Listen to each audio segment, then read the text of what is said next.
This is Julie Holly, and you're listening to the Passive Investor Show. The views and opinions provided on this show are for informational purposes only and should not be misinterpreted as an offer to buy or sell any securities or to make or consider any investment or course of action. For more information, please go to passiveinvestorshow.com. Hey PI listeners, this is John Fortes. I'm making it a point to speak to as many investors as possible.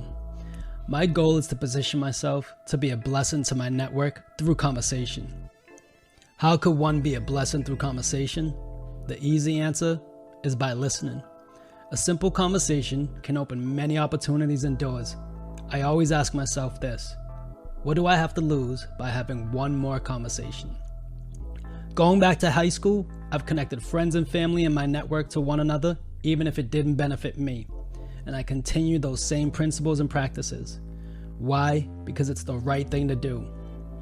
If I can't help you, I probably know someone or something that can probably solve your problem. I'd love for you to become a part of that network.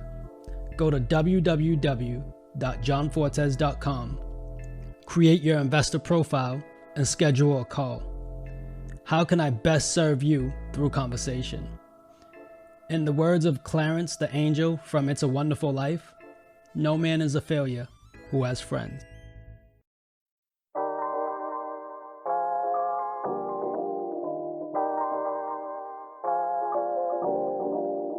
And now, the Passive Investor Show. Here's your host, John Fortes. Welcome, PI listeners, to the Passive Investor Show.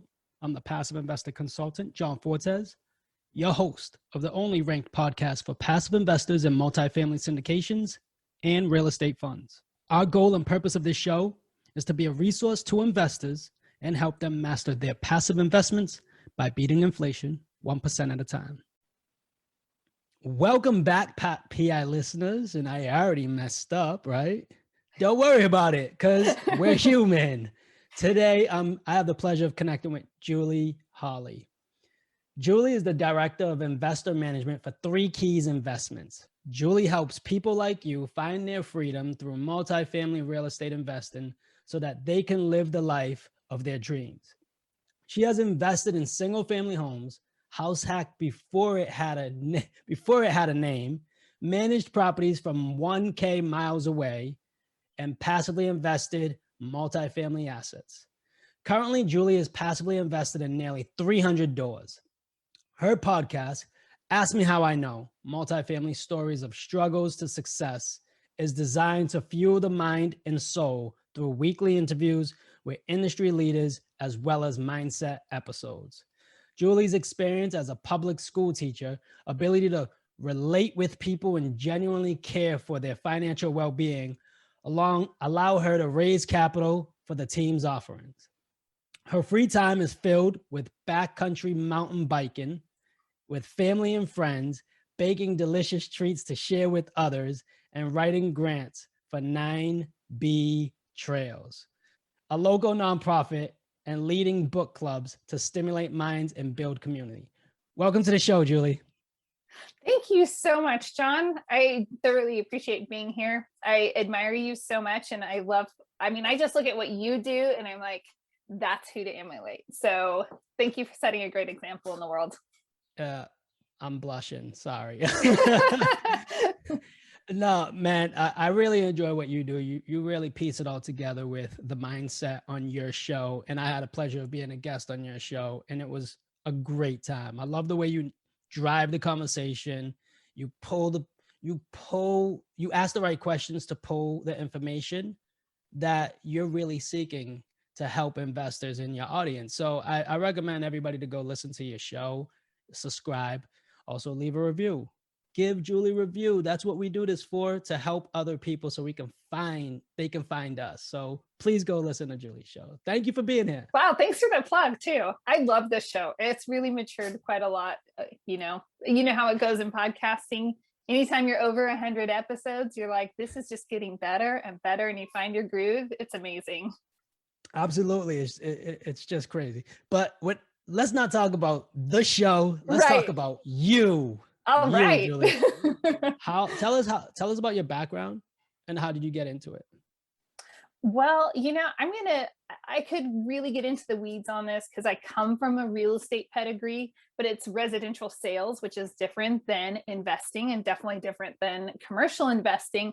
But I love this story. I always tell people I have a faith testimony and I have a real estate testimony. It's my like little joke. And so, I made that transition from residential investing and sales and such into the commercial space because I was listening to Bigger Pockets. I was trying to find a better way to invest. I hear Monique Calm, who I adore, and she just put it all together. She starts talking about real estate syndication. I'm like, oh, this is what I need to be doing. It takes my background in elementary education. It takes my real estate background and my heart to serve others and create wins, and just like it packages it all together. It's so cool. But I didn't have the courage to do it until I started. I launched a Lego robotics team. So it was a first league team, and they were second and third grade students in this little small town where I currently live. And I thought, you know what, I was teaching at the time. I'm like, I want to create this program. And it was like a 3-year-long adventure where I kind of executed a plan to get there. And I look back and I'm like, oh my gosh, this is how I did it. All that to say, when I took them to the World Show we're in North Idaho and it was down in Houston, Texas, when they got to go to NASA and have all these experiences fully funded with a parent, that was my aha moment. Like, if I can change lives for little people and I can help them and I can kind of syndicate this experience, what can I do for investors in the real estate space? Everyone can win, and it will have a trickle down effect into kids' lives as well. That's phenomenal. That's phenomenal. I love how you realize that basically brought you to where you are today, where now you've built a company, and that's what we focus on here. So we focus on how you built your company, and that started with your investments, which is now affording you the opportunity to start working with passive investors. So when did you start working with passive investors? Well, can we dive into that real fast? Because Sure. I think a lot of people don't realize they're starting a company. I did not realize. I told my husband, all I want to do is raise capital and serve passive investors. That's all I want to do, honey. It's no big deal. Like, I'm going to educate. That's what I've been doing for 13 years. I'm going to educate them, and I'm going to partner them with the best operators, and it's going to be like no big deal. I didn't realize I was building a company at the time. So it was an interesting progress to realize, wait, there's a lot more to it. Yeah, sure. That was like from the moon looking down to planet Earth levels where I started. And now that I'm deep in the waters, and like, there's always more to learn. And this is a real business, and people's livelihoods and their nest eggs are on the line a lot of times. You got to be careful.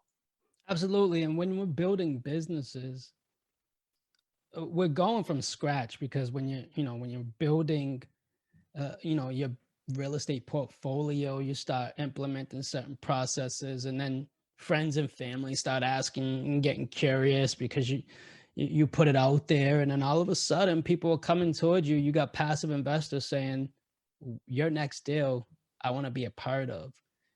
But we have to build a system to get there. And yeah, you're right. People don't realize they're building a business unless they understand that they're doing it in the moment, but sometimes it's a hard reality. So when did that become reality for you? I think that became a reality about 6 months in, when I was still working on putting pieces together. And I'm thinking, why is this taking so long? This is more intense and laborsome. And one learning would lead to another learning. And it's like, oh, there's so much more to be done in a process. Oh, there are email campaigns to be created because that's how I want to educate people. Oh, there are social media campaigns that happens to be what I'm currently tackling right now, is, like, to actually and then to have your life so that you're not being dominated by these external things. You want to have the time to meet with people and to have that phone call, that Zoom call, that coffee time, whatever it is. You want to have the time for the investors. You don't want to be spending your time babysitting all of these, vehicles that are intended to serve your investors. But if that's taking your time, then you're not meeting with your investors. So like really learning how to offload and create systems so that you can use your time strategically was like a game changer. No, I mean, I can so relate to that. And watching you do it so well. So just allow me to ask this. When you're building your business and your systems, what's the one thing that you found, or piece of software, could be a program, could be a system that you've done or implemented? What's the one thing you found that really helped benefit you save more time as you Ooh, continue can to I scale? choose two since I have lots of wheelhouses? It doesn't have to be I will one. Go I'm ahead. going to choose two. The first is I had my podcast, and I started that early in my investing journey. And that podcast, I was editing it and I was doing everything. And I committed to that for an entire year. I'm like, this is what I'm going to do for a whole year. When I offloaded and hired an editor to take that off my plate, was ginormous. That saved me a solid 10 hours a week of work. So like and this could apply to anyone listening right now, is look at how you're spending your time. And I like to call it a time audit. And so actually, just like people do with their food, and you start tracking, your calories or what you're eating, do the exact same thing with your time and find out what's eating your time, and then find out what you can offload and what you can source out, because somebody has a solution for you and you can be using your time in a better way. So that was like hands down a game changer for me in getting 10 hours of time back into my life. That was one. That was one. That was one, right? Another one is something new, because I mentioned as I'm getting ready to, really hit social media and take my hands very far off, remove myself further from it. And so I've tried different social media platforms, different or scheduling devices. I haven't found one that works with the platforms that I am present on and that I love. I love LinkedIn. The LinkedIn community is fantastic. So, finding something that schedules out to LinkedIn effectively has been a challenge, because they're not all social media planners are alike. So I'm now trying Social Pilot, and it seems like a reasonable cost wise for what you're getting. And I don't need a whole bunch of bells and whistles. So knowing what you need, like for me, evaluating how many analytical tools do I really need for this? Like, am I really going to use that? I'm probably not going to go into the weeds at this point. If I get there, I can always upgrade to a different program or a different account or something. But at this point, I just need something to take it off my plate. So that's no, I mean, the two things that you already hit, so the podcast scheduling or the podcast editing, that's something I'm going through right now. So that hits home, and it's going to save me a lot of time when I find that, because I really enjoyed editing my podcast. I really did, because I had it down to a science. But right now I could use to offboard it. So I understand that pain point, and I'm going to miss it when it's gone, but I need to be present in other areas of my life. Right. And then the automation or a tool that's very helpful. I love that you're using Social Pilot, because it's hard to be everywhere at the same time. So I completely get that. We use through our HubSpot system, and it keeps track of metrics and analytics, because I like to keep track of that. And then when, like you said, when you get to the point where you want to monitor it, you can always switch, but it's great to get it started. I love that. I'm going to follow up with you, because I know you're really great with your website, understanding what's happening. You're going to be my guru on that. Now, here's a tip, right? So every now and then I go back to my Google Analytics and I find out how many people are visiting the website. And I share that on LinkedIn and Instagram every now and then, whether it's good or bad. I just feel like it's good process to share with people, because not a lot of people are sharing that type of information on what to look for, how to look for it, how to sift through it. I'm just constantly learning and developing. So, feel free. I'm an open book with that. But with that said, what's the type of criteria you look for with passive investors? Well, this is going to sound really silly to a lot of people, but number one, do I like you? I know that sounds really horrible, but one element that I really appreciate about being in this space and serving people in this way is that you get to work with people that you enjoy working with, and you get to serve people that you know are going to appreciate it as well. And a lot of people feel very undervalued, underappreciated in, a lot of jobs. And so it's really nice to be able to offer a service to people and be appreciated. So I know that sounds really superficial to a lot of people, but I really like to enjoy and appreciate the people I work with. By the way, spoiler, as a former elementary school teacher and super ultra optimistic person, I pretty much have everybody's pretty much my favorite. So don't let that scare anybody away. I find you are easy everybody to talk to. Obviously, the audience can sense that. Yeah, that's one thing about you. Aside from that, I really like to look for investors who are new to the space that need a little more babysitting. And a lot of the reason, so am I going to work with 506c investors? Sure, of course. Who would say no to that, right? If you're accredited, of course you're welcome at the table.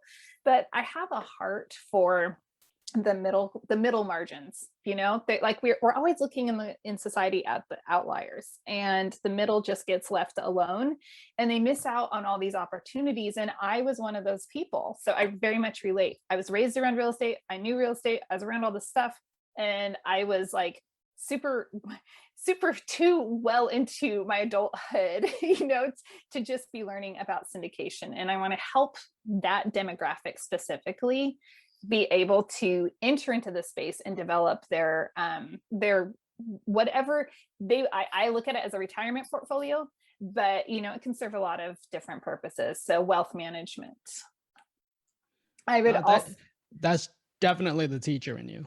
Right. Yeah, it is. The teachers always go for the who needs the most help out there, because it's definitely not the easiest to, raise up new investors. There's so much they're skeptical. They don't understand. They don't have the vocabulary down. It really is like going back to the classroom and saying okay, let's start with our letters and here we go. And that's not a slight. Every investor was there at some point. And unfortunately, oftentimes a lot of investors are very far removed from the beginning of the process. And so they forget how messy it feels initially. I'm thinking of kindergartners finger painting, and it feels really messy initially, but you get the hang of it. And to give people the opportunity to build and to kind of hold their hand is really, it's a gift. I mean, I talk in pizza analogies versus some higher end things to explain syndication. So it makes it more tangible to, I think, just average people trying to learn something completely new. So that's my demographic. That's my niche. There's also another niche, and that is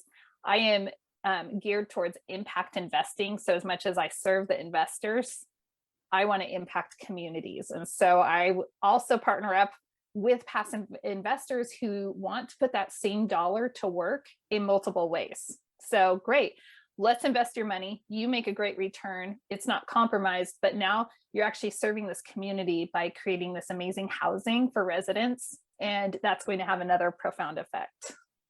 No, I love it. I can relate because I still ask questions that I have a little bit of understanding on that I just need more clarity on. And one thing is I'm not shy to ask questions, and investors shouldn't be shy to ask questions. And I expect them, you expect them as a teacher. So thank you for sharing that. Thank you. Now let's transition. Let's role play. I'm an investor. I come across your website. Phenomenal. I want to invest with you. I've listened to your shows. I know a little bit about you. I got a sense of who you are from your podcast. How do I onboard and start investing with the great Julie Holly? Well, the very first thing is over on that website, signing up and getting onto the email list. And from there, the number one thing is I must have a conversation with you. We absolutely have to have an actual conversation because I need to know if you're a sophisticated investor or not. And so hopping onto my calendar and scheduling a time that works with your calendar as well, that's the number one step. And trust me, once we have a conversation, I won't let you out of my sights. We'll be like peanut butter and jelly. No kidding.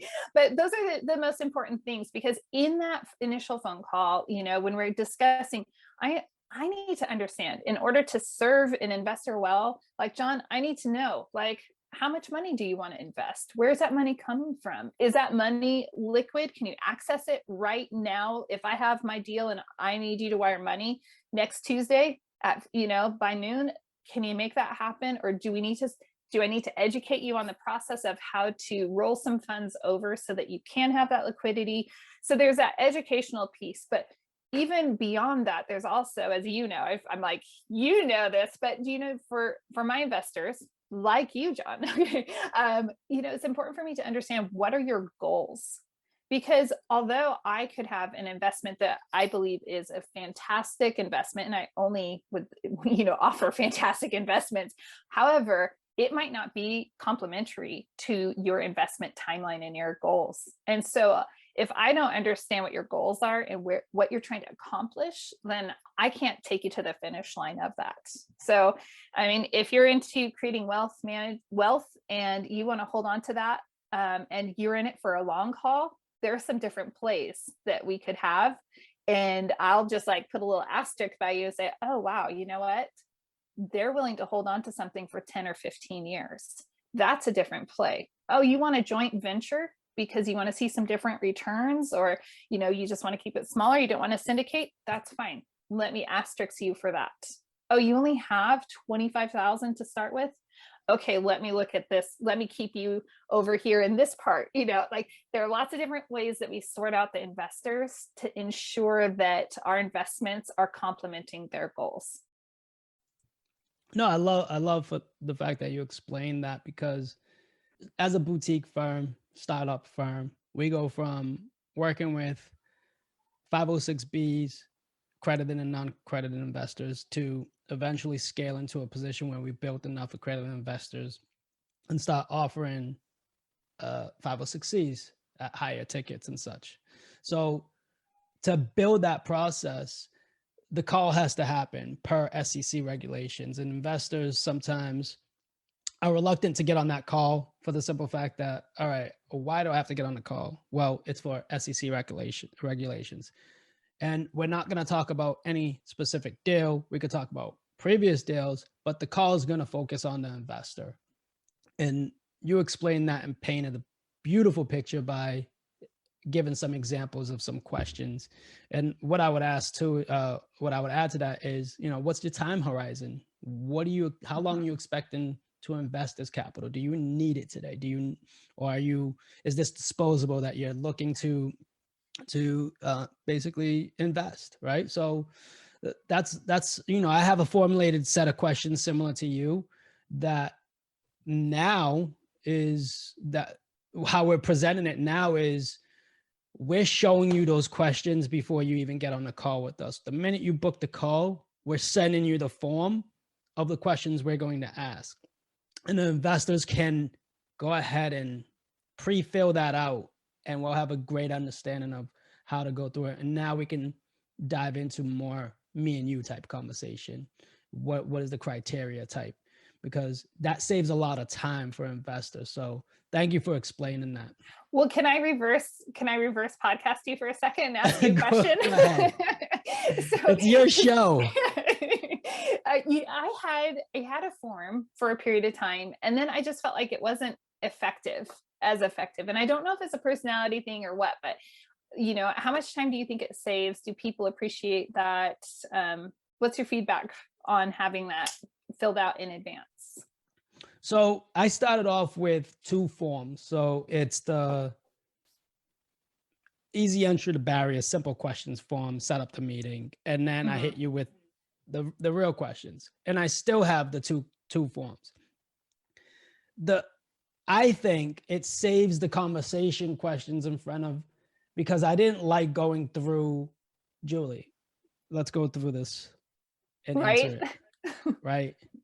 But I have to because my attorney makes me. I was gonna say SEC and attorneys, yes, like we got to get this information. And that's considered build a relationship because I'm getting to know your investment criteria. I'm getting to know the type of investor you are. And these questions allow me to, these questions are direct from my attorney, direct. So it's the form for them, not in case. And SEC comes and starts saying, how did you meet Julie?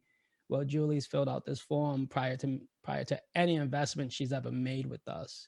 And it saves me and it saves you. So I feel that if you fill out that form prior to the call can go a little bit more relaxed than having to answer some pretty formal questions about you. And we can refer to the form, but it'll be in a little bit more relaxed atmosphere because the information's already provided. And the part of me, no, that's great. And the part of me that doesn't want to wear orange because I don't want to be in prison,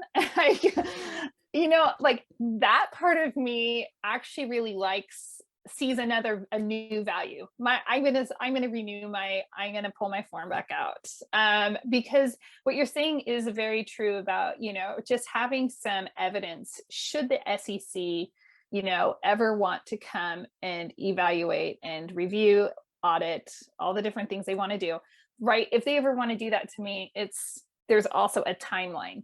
They've scheduled a call, there's a timestamp. They received a form, there's a timestamp. We had a phone call, and that creates a third timestamp. And I happen to be into threes. So 3 keys investments, 3 keys. It's a thing. It's a thing. No, okay. That's what it's about. It's about having a timestamp before the opportunity was shown. So right. It's called a relationship building form. And if you market it or detail it or title it that way, I wouldn't say market it. If you title it that way to investors, it's a little bit more easy for them to fill out than saying, right now I have it titled pre-qualify, but it's in the process of being changed to relationship building form. I like the it's softer. It is. Instead of making people feel like, oh, I got pre-qualify, and I feel like I'm getting a home loan. It's a good differentiate. Right? Exactly. And who wants to fill out residential loan docs? No, nobody ever. No. All right. So, all right. Okay. Next I'm question. reversing back to you. It was the Julie takeover section. So I'm bringing it back. I'm taking over, guys. What do you do differently from other sponsors that benefit your passive investors? I think one of the most important things, I would say 2 things. One, the level of education, the time and the consideration. I think oftentimes people can get kicked to the sidelines, or I happen to be involved as a passive investor, and I don't have any offense to this at all, but I don't feel like I can pick up the phone. Let's get that right. I don't feel like I can just pick up the phone and make that call to the GP team. And, it's a larger, more established team. And I think that there's a disconnect with that. And especially people who want to make that transition from passive to active. I think it's really nice to be able to say, I know that Julie's not going to make fun of me because I don't understand this. I know she's going to answer my questions. I know she's going to answer the call. And we're going to be able to converse about this. And she's even going to coach me along if I need a little, if I need questions answered and I want to go active, she can help me, spread my wings a little bit through that process. And that's really what I've received from other people in the investment community. And that is, everybody helps someone else along. And so I'm not saying that, that does make me special. But really, ultimately, I love impact investing. I love partnering with people to allow that to happen. It's my heartbeat. It's the second number 1 reason that I got into apartment investing specifically. There are tons of other amazing, profitable investment classes in commercial real estate specifically, but they don't have the social impact the environmental impact that you can have when you are investing in apartments in multifamily. And so I love that. And people who invest with me know that, and it's a shared heartbeat. I love it. I love it. It's the fact that you're not too big to still have the relationship with the investor. And it threw me back when you said you couldn't call and answer. Hey, right? I'm the one, like, I have no shame. I'll call, hey, let me speak to the top. I mean, I can't, I'm Julie. I could. You're Julie. You're I'm Julie. Julie. You can I've call. always been a Julie. It's not that I'm Julie. It's I'm always that person that isn't afraid to ask questions, but it's like, it's just, how comfortable is that going to be? Am I going to feel welcome at this? Am I going to feel welcome at the table? You know, and people, you know, when you can have a warm reception, and you know that I really believe in, like, you know, safety, security, comfort, like all those things come, safety and security, and you're able to grow as a person and as an investor when you feel those things. So yeah, it just reminds me of something Jennifer Grimson said on the show. I love her. Yeah, she's a great person. You connected us. I remember that. She said, it's my money. I get to ask as many questions as I want. And that really resonated with me, because I feel the same way when I'm investing with anybody. So yeah. It's awesome. All right. One piece of advice for the PI listeners. One piece of advice: take action. No matter where you are, no matter who you are, if you believe in something and if you want something, don't make excuses. Take action and go for it. Because it's just taking those little daily discipline steps. You can figure anything out. I'd say universally, that is my number one piece of advice. What's one thing you're taking action on right now? Right now, aside from the social media, and all the other irons I have in the pot, well, we just launched the actual Impact Investing Network. We are taking action and planning a retreat in the fall and signing a contract at a really nice resort so that people can go and cultivate community and learn and serve. So taking action specifically in that way. Also taking action, this is going to sound very odd, but you know, John, you know that I'm very much into mindset and personal development, and that is coming out. I have a book club that just happened spontaneous, and I'm getting ready to take the book club to the next level. So super excited about that. Awesome. Let me know when it happens. Let me know. And this is all right. In addition, I feel like the apartment investing, like that's always going on. These are all the like icing on the cake's cherries. So some great opportunities coming up. Awesome. Julie, you've been such a great guest. How can we stay in touch with you? Well, I'll tell you what, you are so awesome, and I appreciate your listeners.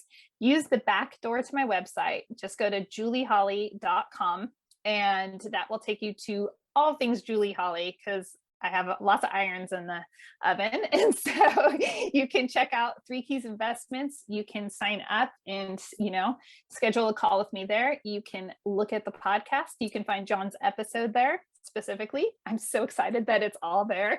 And you can download, if you're trying to figure out, you know, how to grow as a person, there is a best books reading list there as well. So lots of things for investors and people who just want to develop as a human being.